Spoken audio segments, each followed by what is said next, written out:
1 Samuel 4. A man from the tribe of Benjamin ran from the battlefield and arrived at Shiloh later that same day. He had torn his clothes and put dust on his head to show his grief. Eli was waiting beside the road to hear the news of the battle, for his heart trembled for the safety of the ark of God. When the messenger arrived and told what had happened, an outcry resounded throughout the town. "What is all the noise about?" Eli asked. The messenger rushed over to Eli, who was 98 years old and blind. He said to Eli, "I have just come from the battlefield. I was there this very day." "What happened, my son?" Eli demanded. "Israel has been defeated by the Philistines," the messenger replied. "The people have been slaughtered, and your two sons, Hophni and Phinehas, were also killed, and the ark of God has been captured." When the messenger mentioned what had happened to the ark of God, Eli fell backward from his seat beside the gate. He broke his neck and died, for he was old and overweight. He had been Israel's judge for 40 years. Eli's daughter-in-law, the wife of Phinehas, was pregnant and near her time of delivery. When she heard that the ark of God had been captured and that her father-in-law and husband were dead, she went into labor and gave birth. She died in childbirth, but before she passed away, the midwives tried to encourage her. "Don't be afraid," they said. "You have a baby boy." But she did not answer or pay attention to them. She named the child Ichabod, which means, "Where is the glory?" For she said, "Israel's glory is gone." She named him this because the ark of God had been captured and because her father-in-law and husband were dead. Then she said, "The glory has departed from Israel, for the ark of God has been captured."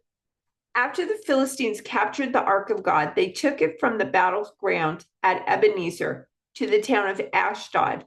They carried the ark of God into the temple of Dagon and placed it beside an idol of Dagon. But when the citizens of Ashdod went to see it the next morning, Dagon had fallen with his face to the ground in front of the ark of the Lord. So they took Dagon and put him in his place again. But the next morning, the same thing happened. Dagon had fallen face down before the ark of the Lord again. This time, his head and hands were broken off and were lying in the doorway. Only the trunk of his body was left intact. That is why to this day, neither the priests of Dagon nor anyone entering the temple of Dagon will step on its threshold. Then the Lord's heavy hand struck the people of Ashdod and the nearby villages with a plague of tumors. When the people realized what was happening, they cried out, we can't keep the ark of the God of Israel here any longer. He is against us. We will all be destroyed along with Dagon, our God." So they called together the rulers of the Philistine towns and asked, "What should we do with the ark of the God of Israel?" The rulers discussed it and replied, "Move it to the town of Gath." So they moved the ark of the God of Israel to Gath. But when the ark arrived at Gath, the Lord's heavy hand fell on its men, young and old. He struck them with a plague of tumors, and there was a great panic. So they sent the ark of God to the town of Ekron. But when the people of Ekron saw it coming, they cried out, "They are bringing the ark of the God of Israel here to kill us too." The people summoned the Philistine rulers again and begged them, "Please send the ark of the God of Israel back to its own country, or it will kill us all." For the deadly plague from God had already begun, and great fear was sweeping across the town.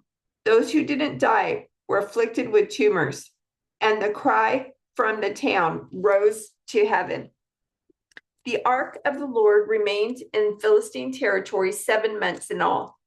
Then the Philistines called in their priests and diviners and asked them, "What should we do about the ark of the Lord? Tell us how to return it to its own country." "Send the ark of God of Israel back with a gift," they were told. "Send a guilt offering, so the plague will stop. Then if you were healed, you will know it was his hand that caused the plague." "What sort of guilt offering should we send?" they asked. And they were told, "Since the plague has struck both you and your 5 rulers, make 5 gold tumors and 5 gold rats, just like those that have ravaged your land. Make these things to show honor to the God of Israel. Perhaps then he will stop afflicting you, your gods, and your land. Don't be stubborn and rebellious as Pharaoh and the Egyptians were. By the time God was finished with them, they were eager to let Israel go. Now, build a new cart and find 2 cows that have just given birth to calves. Make sure the cows have never been yoked to a cart. Hitch the cows to the cart, but shut their calves away from them in a pen. Put the ark of the Lord on the cart, and beside it place a chest containing the gold rats and gold tumors you are sending as a guilt offering. Then let the cows go wherever they want. If they cross the border of our land and go to Beth-Shemesh, we will know it was the Lord who brought this great disaster upon us. If they don't, we will know it was not his hand that caused the plague. It came simply by chance. So these instructions were carried out. 2 cows were hitched to the cart, and their newborn calves were shut up in a pen. Then the ark of the Lord and the chest containing the gold rats and gold tumors were placed on the cart. And sure enough, without veering off in other directions, the cows went straight along the road toward Beth-Shemesh, lowing as they went. The Philistine rulers followed them as far as the border of Beth-Shemesh. The people of Beth-Shemesh were harvesting wheat in the valley, and when they saw the ark, they were overjoyed. The cart came into the field of a man named Joshua and stopped beside a large rock. So the people broke up the wood of the cart for a fire and killed the cows and sacrificed them to the Lord as a burnt offering. Several men of the tribe of Levi lifted the ark of the Lord and the chest containing the gold rats and gold tumors from the cart and placed them on the large rock. Many sacrifices and burnt offerings were offered to the Lord that day by the people of Beth-Shemesh.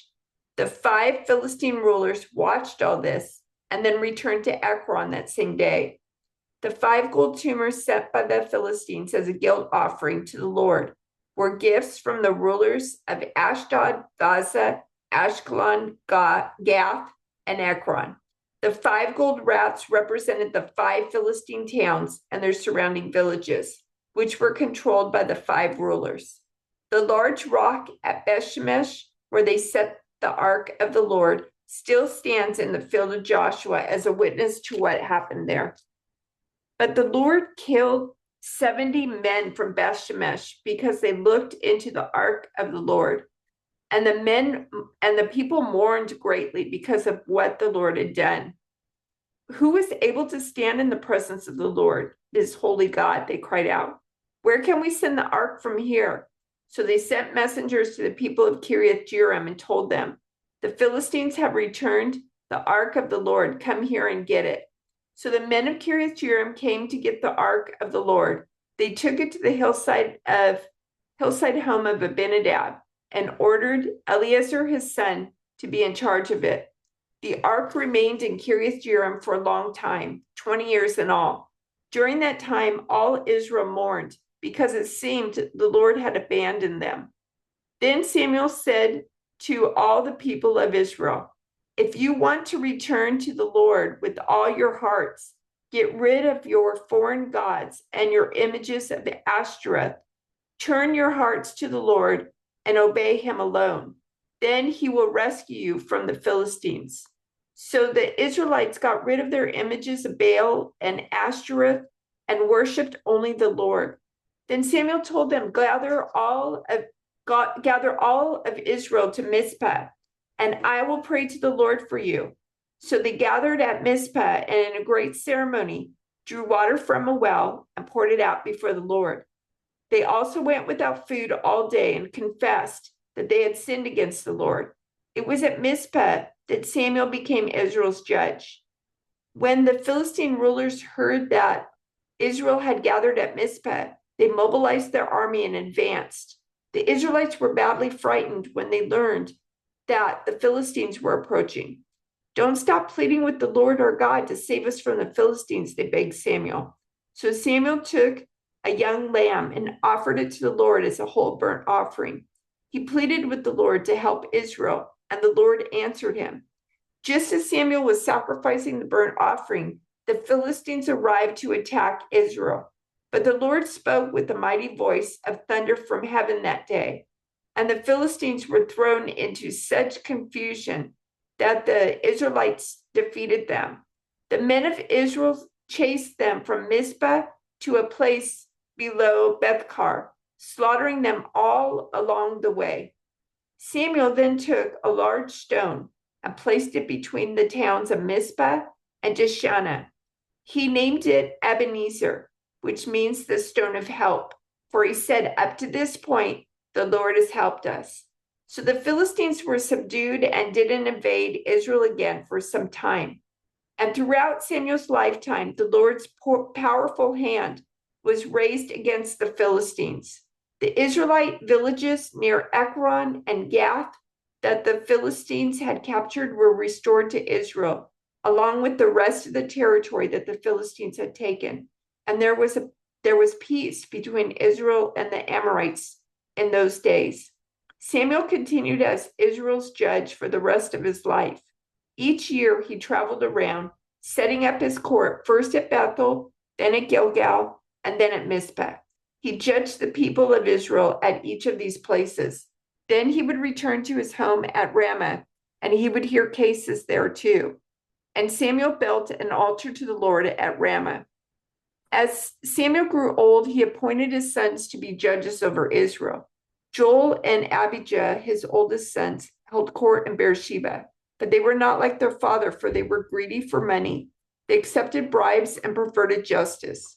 Finally, all the elders of Israel met at Ramah to discuss the matter with Samuel. Look, they told him, you are now old, and your sons are not like you. Give us a king to judge us like all the other nations have. Samuel was displeased with their request and went to the Lord for guidance. Do everything they say to you, the Lord replied, for they are rejecting me, not you. They don't want me to be their king any longer.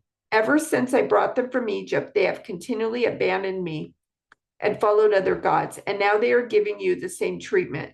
Do as they ask, but solemnly warn them about the way a king will reign over them. So Samuel passed on the Lord's warning to the people who were asking him for a king. This is how a king will reign over you, Samuel said. The king will draft your sons and assign them to his chariots and his charioteers, making them run before his chariots. Some will be generals and captains in his army. Some will be forced to plow in his fields and harvest his crops, and some will make his weapons and chariot equipment. The king will take your daughters from you and force them to cook and bake and make perfumes for him. He will take away the best of your fields and vineyards and olive groves and give them to his own officials. He will take a tenth of your grain and your grape harvest and distribute it among his officers and attendants. He will take your male and female slaves and demand the finest of your cattle and donkeys for his own use. He will demand a tenth of your flocks, and you will be his slaves. When that day comes, you will beg for relief from this king you are demanding, but then the Lord will not help you. But the people refused to listen to Samuel's warning. Even so, we still want a king, they said. We want to be like the nations around us. Our king will judge us and lead us into battle. So Samuel repeated to the Lord what the people had said, and the Lord replied, do as they say and give them a king. Then Samuel agreed and sent the people home.